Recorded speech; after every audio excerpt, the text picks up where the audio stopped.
So a couple of years ago, I found myself between a rock and a hard place.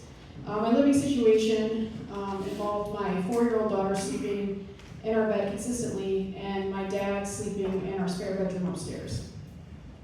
And everyone here is wondering when and where we had sex, because women plan things out, men don't. And women even have to plan out when they have sex. So if I wake up in the morning and I haven't planned it out, it's probably not going to happen. Because next thing you know, it's 9 o'clock at night, I'm high, I eat a daily caloric intake of munchies. My husband will be like, do you want to have sex? And I'm like, no, I'm fucking disgusting. So when and where did we have sex? It was between 8 and 10 at night, and it was always in our living room. We tried it in the shower, but let's be real, there's only one position to have sex in the shower, and that's doggy style when you're 40 years old. My husband's not picking me up, and my legs aren't wrapped around him like you see in the movies, because that's a young man's game. So I was given a blowjob in the shower. You're torn between either being freezing or getting waterboarded. And you have to squat down like you're giving baseball signals to the pitcher in the ninth inning. So doggy style it is. Next thing you know, your forehead's pressed up against the wall. You're getting repeatedly knocked into it. Not so hard. Sorry.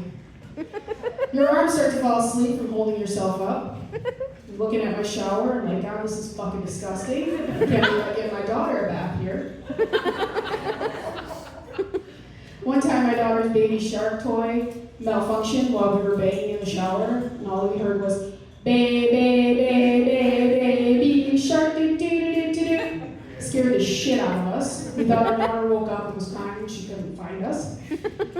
So that kind of takes you out of the moment. So you gotta start all over again.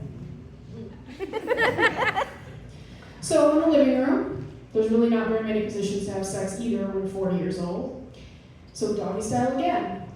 And as I'm bent over the coffee table, looking at my daughter's tricycle and every blanket in the house, wondering why it's in the living room, all of a sudden we hear the chair scrape upstairs. And we're like, oh shit, Dad's coming down. So us 40-year-old people jump under the blanket on the couch. Dad comes downstairs, I have no idea what he's walked into, just wants to say goodnight, see what we're doing. Sits there for a few minutes, finally goes back upstairs, and you gotta start all over again. Sex is already challenging when you're 40 and you've been married for 15 years without having to worry about your dad living upstairs. You don't feel as sexy, your boobs are kind of pillow-like and saggy. My husband and I are spooning, he's kind of gotta like gather it up a little bit, you know, get a good handful. And right now my nipple's about right here, but when I'm not wearing a bra, it's like right about here. You know, you gotta spice things up a little bit. Shave every once in a while. Maybe wear a thong, you know, lingerie. I know as I stand before you in my Hogwarts shirts, you guys are thinking, yeah, she probably wears lingerie. I have one thong. I wear it once a year, and I've had it for 15 years. I wear it for my husband because I love him, and that's it. Last time I wore it, my husband asked me, does that hurt? What? I've worn it for 15 years, don't you think I would have said something? And as I look down and I see the strings sinking into my sides like a Pillsbury biscuit busting out of the can, I'm like, guess it's time for a new thong. Thank you guys.